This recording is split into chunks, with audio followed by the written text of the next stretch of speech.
نحمده ونصلي ونسلم على رسوله الكريم۔ سورہ مریم آیت نمبر 7۔ اعوذ باللہ من الشیطان الرجیم، بسم اللہ الرحمن الرحیم۔ یا زکریا انا نبشرک بغلام اسمہ یحییٰ۔ اے زکریا، ہم آپ کو ایک ایسے لڑکے کی خوشخبری دیتے ہیں، اسمہ یحییٰ، جس کا نام یحییٰ ہے۔ لم نجعل لہ من قبل سمیہ، اس سے پہلے یہ نام ہم نے کسی کا نہیں رکھا۔ قال رب انا یکون لی غلام، تو حضرت زکریا عرض کرنے لگے، اے میرے پروردگار، میرے ہاں لڑکا کیسے ہوگا؟ وَكَانَتِ امْرَأَتِي عَاقِرًا وَقَدْ بَلَغْتُ مِنَ الْكِبَرِ عِتِيًّا، جبکہ میری بیوی بانجھ ہے اور میرا جسم بڑھاپے کی وجہ سے کمزور ہو چکا ہے۔ قَالَ كَذَلِكَ، اللہ رب العالمین نے ارشاد فرمایا کہ اسی طرح ہوگا۔ قَالَ رَبُّكَ هُوَ عَلَيَّ هَيِّنٌ، آپ کے پروردگار کا فرمان ہے کہ یہ میرے لیے معمولی ہے۔ وَقَدْ خَلَقْتُكَ مِن قَبْلُ وَلَمْ تَكُ شَيْئًا، میں نے اس سے پہلے تمہیں پیدا کیا ہے۔ وَلَمْ تَكُ شَيْئًا، جبکہ تم کچھ بھی نہیں تھے۔ قَالَ رَبِّ اجْعَل لِّي آیَةً، تو حضرت زکریا عرض کرنے لگے، اے میرے پروردگار، میرے لیے کوئی نشانی مقرر کر دیں۔ قال آیتک الا تکلم الناس ثلاث لیال سویا، رب العالمین نے ارشاد فرمایا کہ آپ کی نشانی یہ ہے کہ تندرست ہونے کے باوجود لا تکلم الناس ثلاث لیال، آپ لوگوں سے 3 رات تک بات نہ کر پائیں گے۔ فخرج علی قومہ من المحراب، چنانچہ وہ اپنی عبادت گاہ سے اپنی قوم کے پاس آئے۔ فَأَوْحَىٰ إِلَيْهِمْ أَن سَبِّحُوا بُكْرَةً وَعَشِيًّا، اور انہیں اشارے سے اس بات کا حکم دیا کہ تم صبح و شام اپنے پروردگار کی تسبیح بیان کرو۔ گزشتہ آیات میں حضرت زکریا علیہ السلام کی عاجزانہ دعا کا تذکرہ تھا۔ ان آیات میں اس دعا کی قبولیت کا تذکرہ ہے۔ اللہ رب العالمین نے ارشاد فرمایا کہ ہم نے حضرت زکریا علیہ السلام کی دعا کو قبول کر لیا، تو ہم نے انہیں اس بات کا پیغام دیا کہ ہم آپ کو ایک لڑکے کی خوشخبری دیتے ہیں، انا نبشرک بغلام، اور ساتھ میں اس کا نام بھی تجویز کر دیا۔ ارشاد فرمایا کہ اسمہ یحییٰ، اس کا نام یحییٰ ہوگا۔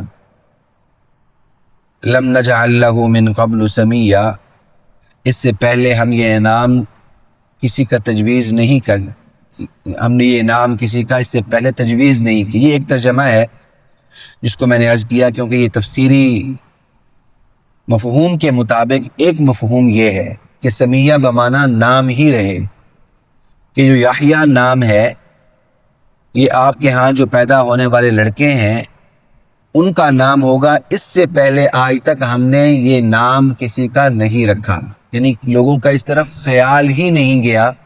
اب یہ پہلا موقع ہوگا کہ آپ ان کا نام یحییٰ تجویز کریں گے، ایک یہ بات ہے۔ دوسرا، سمیہ بمعنی مثل کے بھی آتا ہے، آگے بات آ رہی ہے جہاں اللہ رب العالمین اپنے بارے میں ارشاد فرمائیں گے کہ هل تعلم له سمیہ، کیا تم پروردگار کے مثل اور اس کے مشابہ کسی کو جانتے ہو؟ هل تعلم له سمیہ، آگے بات آئے گی۔ تو سمیہ بمانا مشابہ ہونا بھی ہوتا ہے.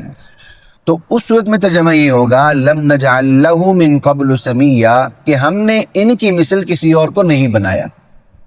یعنی ان کی جو صفات رہی ہیں، ان کا جو مقام رہا ہے، وہ دیگر انبیاء اکرام علیہم الصلوۃ والسلام اس خاص صفت کے اندر کسی اور کو ہم نے ایسا نہیں بنایا. یعنی عمومی طور پر تو جو انبیاء اکرام علیہم الصلوۃ والسلام کے فضائل ہیں، بارہا بات آ چکی ہے، کچھ کے فضائل و مراتب سب سے زیادہ ہیں، اور سب سے زیادہ رسول اللہ صلی اللہ علیہ وسلم کے حفظ مراتب ہیں، ساری چیزیں ہیں.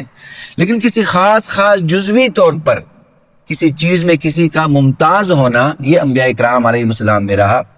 تو اس طرف اشارہ ہے کہ ہم نے جو آپ کو لڑکا تجویز کیا ہے اور جو لڑکا آپ کو عطا کیا جائے گا، لم نجعل لہ من قبل سمیہ، ان میں کچھ صفات ایسی ہوں گی کہ ان جیسا ہم نے پہلے کوئی نہیں بنایا. ان میں سے ایک آگے وہ بات آئے گی کہ وحصورا، کہ ان کی ایک صفت یہ تھی کہ انہوں نے زندگی بھر شادی نہیں کی.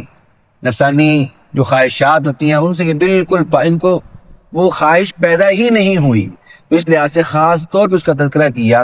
تو پھر یہ اس معنی میں ہوگا کہ لم نجعل لہ من قبل سمیہ، ان جیسا ہم نے اس سے پہلے کوئی اور نہیں بنایا، یا اس نام کو ہم نے اس سے پہلے کسی اور کے لیے تجویز نہیں کیا. یہ دونوں ترجمے مفہوم ہو سکتے ہیں.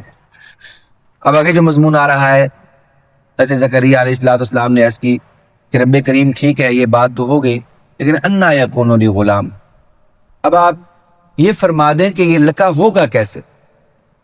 اب یہ جو جملے ہیں یہ معاذ اللہ کوئی شک کے معنی میں نہیں تھے، کیونکہ اس بات کا تو اقرار وہ پہلے کر چکے تھے، اور یہ اقرار کر کے ہی وہ دعا مانگ رہے تھے کہ یا اللہ ظاہر اسباب میں تو ایسی کوئی چیز نہیں ہے، آپ کرم کر دیں. اس بات کا اقرار وہ کر کے ہی دعا مانگ رہے تھے، تو معلوم ہوا یہ شک کی بات تو نہیں تھی.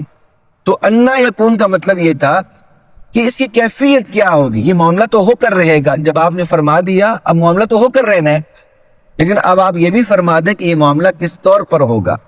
ہم اسی حال میں رہیں گے، یا ہمارے لیے جوانی واپس آ جائے گی، یا اور کوئی معاملات ہوں گے، تو آپ وہ فرما دیں. تو یہ اس معنی میں ہے انا یکون لی غلام، کہ میرے ہاں وہ لڑکا جو پیدا ہونے والا ہے وہ کیسے ہوگا. وکانت امراتیہ، کیونکہ میری بیوی جو ہے وہ بانجھ ہے، میں بڑی عمر میں پہنچ کر جسم میرا کمزور ہو چکا ہے، سوکھ چکا ہے.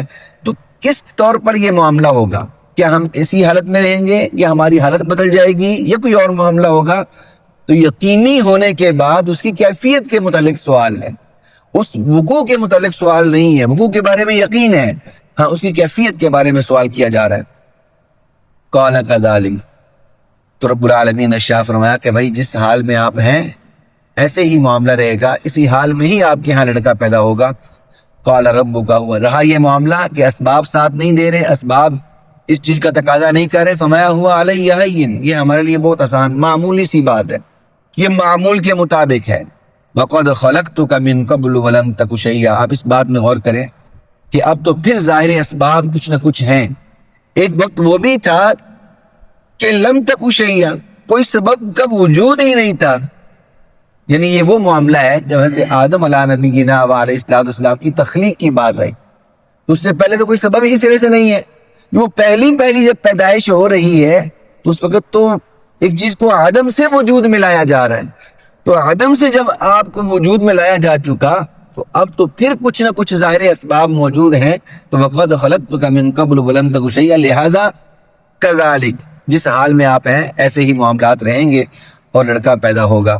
قال رب اجعل لی آیہ، عرض کرنے لگے کہ رب کریم ٹھیک ہے پھر آپ کو نشانی بتا دیں. نشانی پوچھنے سے مراد یہ مقصد یہ تھا تاکہ جب اس نشانی کا ظہور ہو جائے تو ہمیں اس بات کا یقین ہو جائے کہ ہاں اب حمل قرار پا چکا ہے، اور تاکہ ہم زیادہ سے زیادہ اللہ رب العالمین کی حمد و ثنا میں مشغول ہو جائیں. یہ مقصد تھا. شاہ فرمایا کہ میرے لیے کوئی نشانی، عرض کی کہ میرے لیے کوئی نشانی مقرر کر دے. اللہ رب العالمین نے شاہ فرمایا کہ بھائی نشانی یہ ہے کہ لا تکلم الناس ثلاث لیال، لیکن سویہ، آپ درست حالت میں ہوں گے، کوئی بیماری لاحق نہیں ہوگی، کوئی مسئلہ اور پریشانی نہیں ہوگی، لیکن پھر بھی لا تکلم الناس، آپ لوگوں سے بات نہیں کر پائیں گے. یعنی آپ کا لوگوں سے بات نہ کرنا یہ آپ کی زبان کی کسی بیماری کی وجہ سے نہیں ہوگا، یا آپ کی یادداشت کی معاذ اللہ کے ساتھ کوئی مسئلہ ہونے کی وجہ سے نہیں ہوگا، سویہ، آپ بالکل درست حالت میں ہوں گے، ٹھیک ٹھاک ہوں گے، صحت کے ساتھ ہوں گے، لیکن اس کے باوجود لا تکلم الناس ثلاث لیال، آپ لوگوں کے ساتھ 3 رات تک بات نہ کر پائیں گے۔ فخرج علی قومہ، چنانچہ وہ وقت آ پہنچا جب نشانی کا ظہور ہوا، تو یہ وہ دن تھا کہ جب وہ اپنی عبادت گاہ سے نکل کر معمول کے مطابق لوگوں کو وعد و نصیحت کے لیے باہر آئے، تو اب انہیں بات کرنی چاہیے، لوگوں کو پیغام دینا چاہا، دعوت تبلیغ کرنی چاہیے، لیکن وہ نہ کر پائے زبان سے۔ تو فَأَوْحَىٰ إِلَيْهِ مَنْ سَبِّحُوا، تو پھر بھی انہوں نے اشارے کے ساتھ اپنی اس بات کو پہنچا دیا۔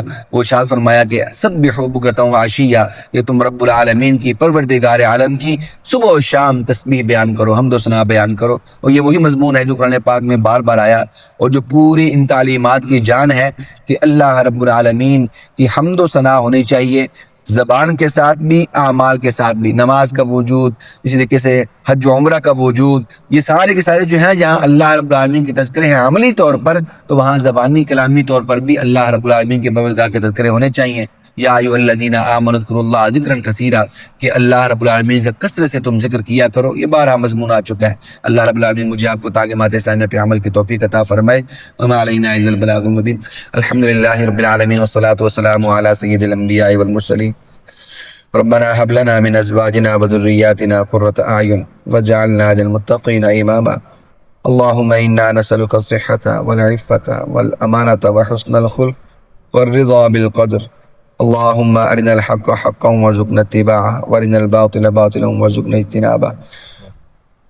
وصلی اللہ تعالی علی رسوله النبی الامین الکریم وعلى آلہ واصحابہ اجمعین، آمین برحمتک یا ارحم الراحمین۔